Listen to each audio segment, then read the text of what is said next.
So last week we put in the matching holes for the Y rails and the X rails, and of course we put the bushings on and then installed the rods in there. So what I've got now is the actual Y and X assemblies, and they're sitting on the base, which is of course the big square piece.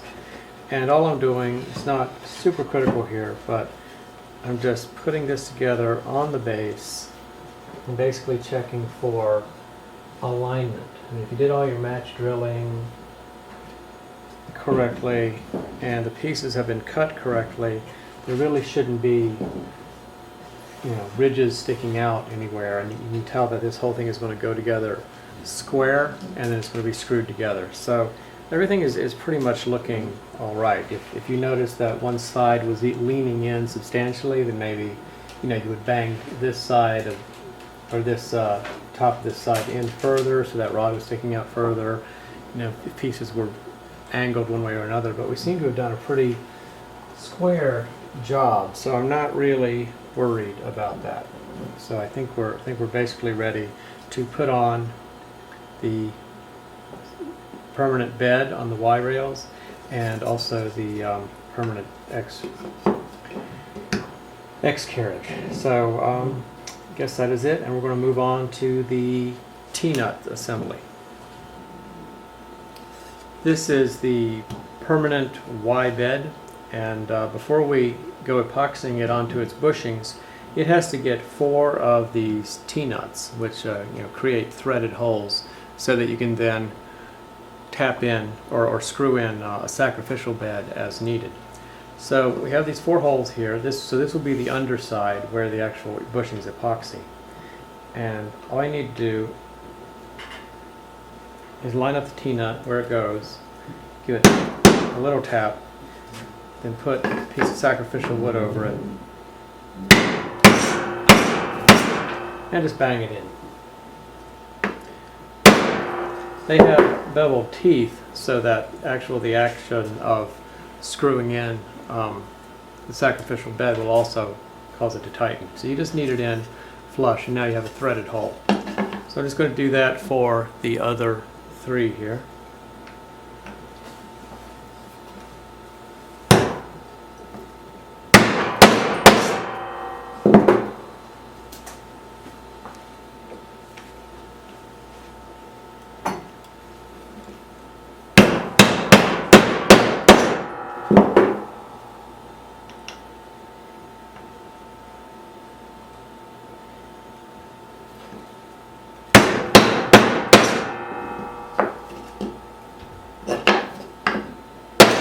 Okay, so we've got our 4 threaded holes in there created by the T-nuts, and this is the top of the permanent Y bed.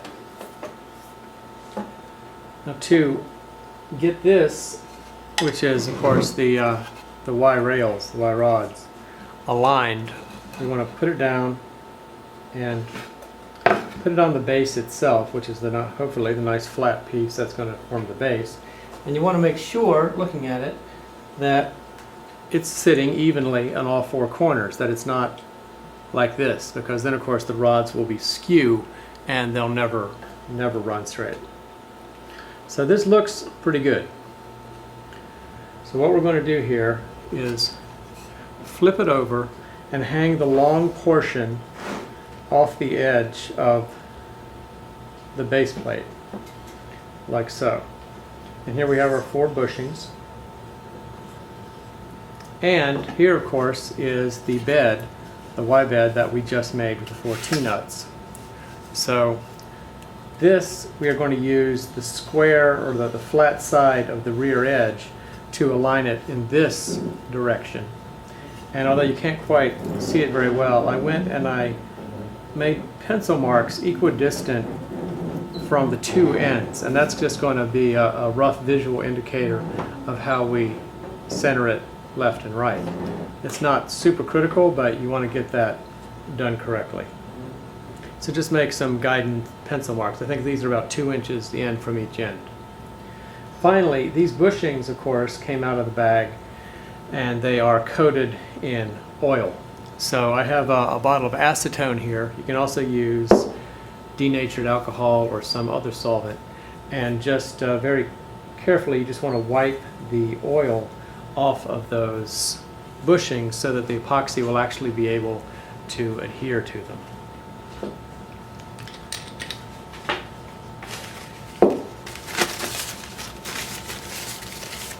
So not a great deal. It's and you're not trying to get anybody wet here. It's just you're just trying to get any residual oil off because they were pretty greasy in the bag.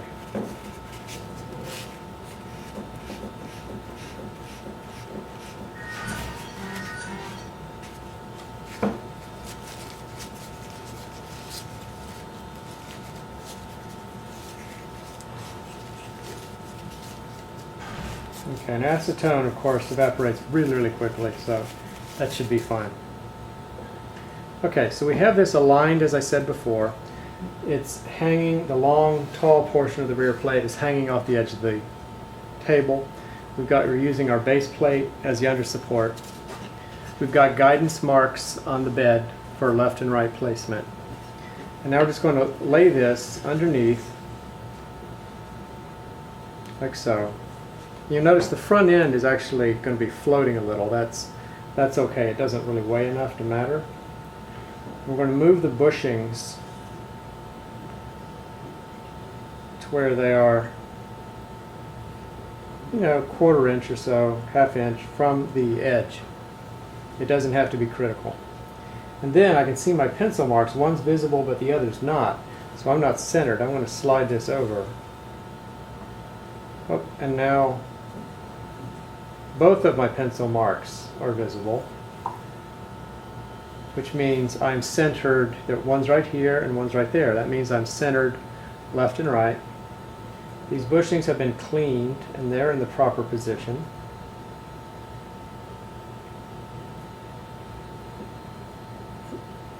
Here.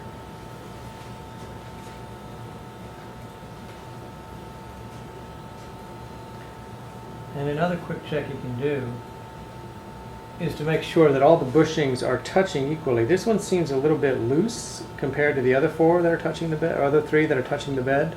So I'm actually going to double check this alignment and make sure they haven't gotten skew again.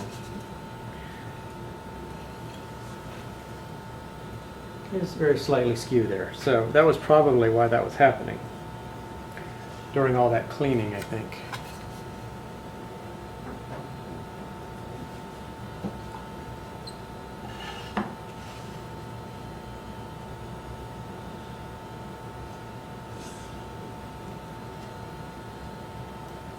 Okay, and now I'm not centered again, and now I appear to be centered, and these four are where they need to be,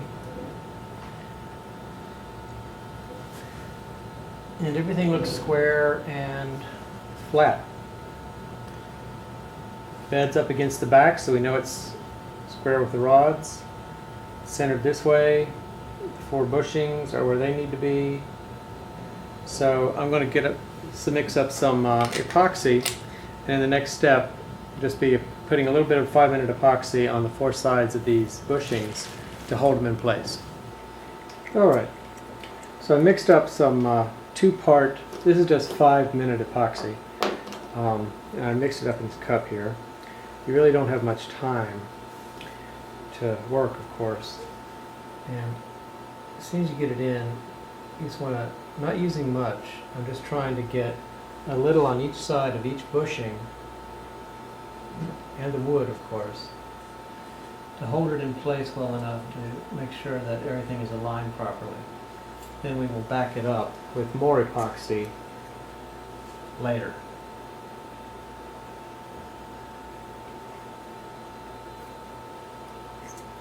Needless to say, you do not get any epoxy on your rails. They would probably be pretty oily, and so the epoxy would come right off, but you'd still have to deal with it. Alright. That is epoxying the bushings on the Y rails.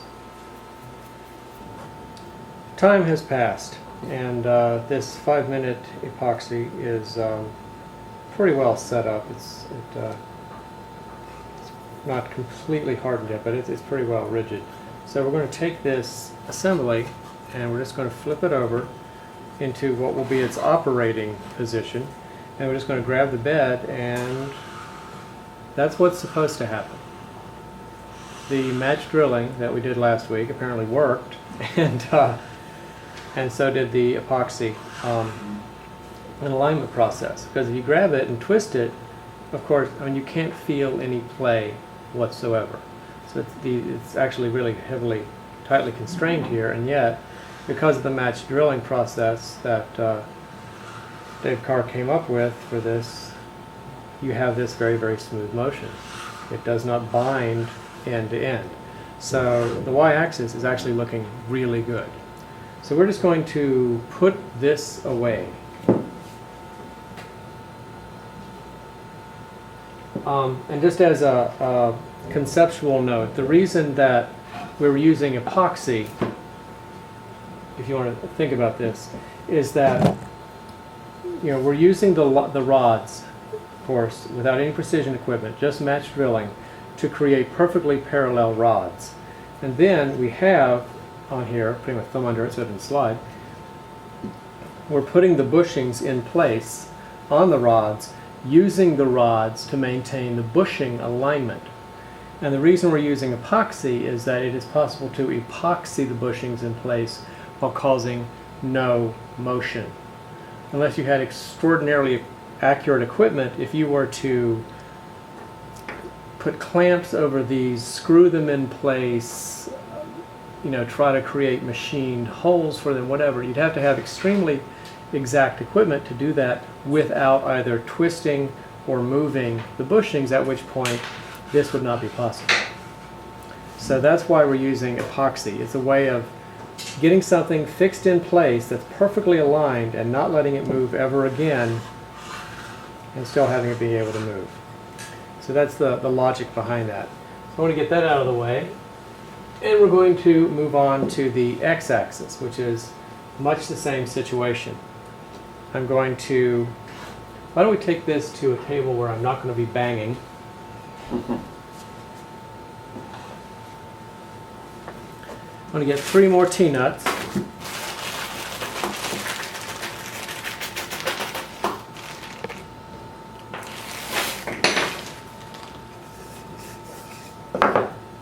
And this, of course, is the portion of the X-axis that you're actually going to attach the Z-axis to. So it's going to ride, if I can get my old one here,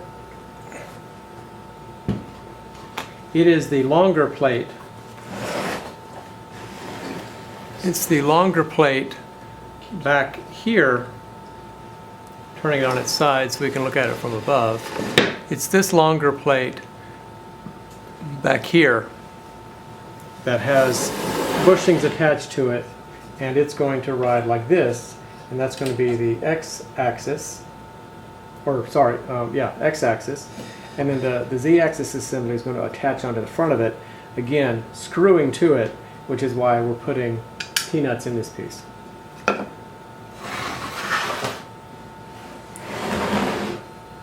Let's get my scrap, get my hammer.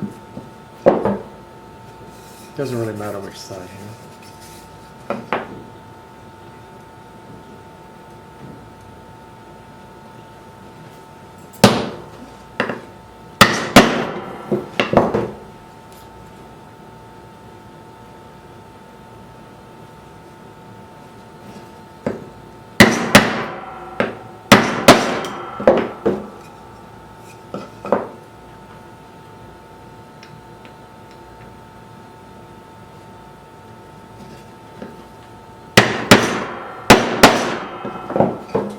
Alright, so now we have our 3 mounting holes on our X-axis platform.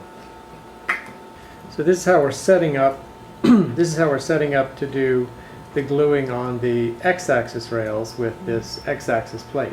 Note that the back of the T-nuts pointing forward, because obviously we're going to be screwing to it from the front.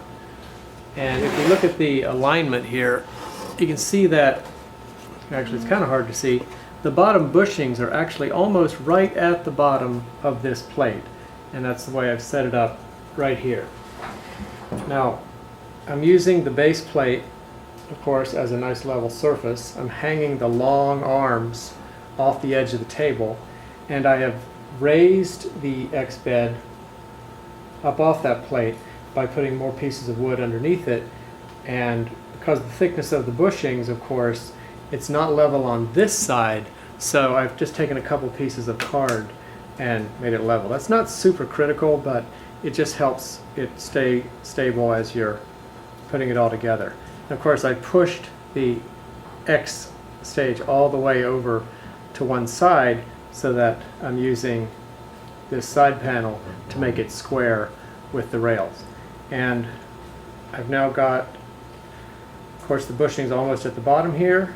The spacement isn't super critical, but just about at the bottom. And I've spaced them in just a little bit from each edge, about 1/4 inch. And before we rolled the camera, I also used acetone to clean any of that storage grease off of it.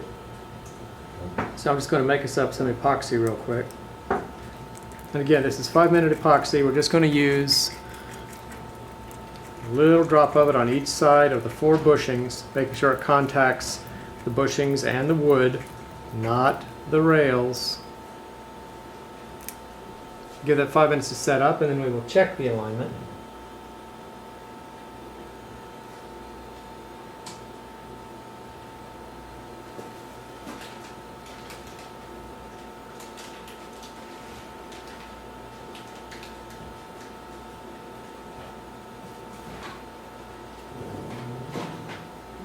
Alright, those look good.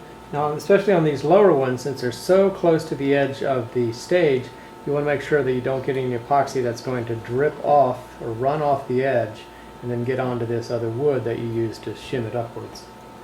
That looks like that's not happening. Looks like everybody's still aligned. Everything's even. It's at the bottom. So, good to go, and let it harden up. It's been a little over 5 minutes, and poking at this epoxy here, it feels like it's pretty well set up enough to test. So again, I'm going to pick this up very carefully, rotate it, and get these out of the way here, and examine this axis. Nice and square, and it just slides smoothly and evenly from side to side, which is exactly what we want. And if you grab it, of course, and give it a very gentle twist, those bushings fit the rods. There is no slop. So 2 axes done, glued in place, and looking really good. We tested the alignment of the X and Y axes after this 5-minute epoxy had set up, and found that they were in fact, moving smoothly with no problem. So what we're going to do now, since it's still disassembled and easy to get to, is we're going to back up this epoxy with some more epoxy and of a higher grade to make sure that these connections are well done. So I'm actually using JB Weld, which is just about the best industrial epoxy that I know of. It's really stood me well in a lot of events, and it's what I used on my initial build here. I'm also, unlike in the previous videos, I'm also using gloves, as you really should, 2x2 hands up glue. And I was going to go each bushing, I'm going to back them up. I got a little pointy applicator thing here. I'm just going to back them up with some more epoxy down onto the wood. And again, the main thing is you don't want to get any of the epoxy onto the rods themselves, especially not with this JB Weld, because unlike the 5-minute epoxy, the JB Weld is going to be really difficult to get off. In addition to providing more adhesion, of course, this is also just going to add more mechanical stability, because JB Weld hardens very rigid, unlike the slightly softer 5-minute epoxy, and it'll just provide more mechanical rigidity to these assemblies. It is not a 5-minute epoxy, so we're going to put a lot of signs and dire warnings on this when we leave it to make sure that no one interferes with it while it hardens up. Now the reason we started in this build with 5-minute epoxy instead of initially just jumping to the really good stuff here is that if there was a problem, if for some reason it had ended up being badly aligned due to some mistake in your drilling or for whatever reason, that 5-minute epoxy actually would have been pretty trivial to just get out of there. You could have easily popped those bushings off, reclaimed the bushings, reclaimed the rods, made yourself some new wooden pieces, and it wouldn't have been a big deal. With JB Weld involved, it would have been a bit more of a trial to make that happen. So we wanted to get it done with the 5-minute, make sure the 5-minute was good, and now we're backing it up.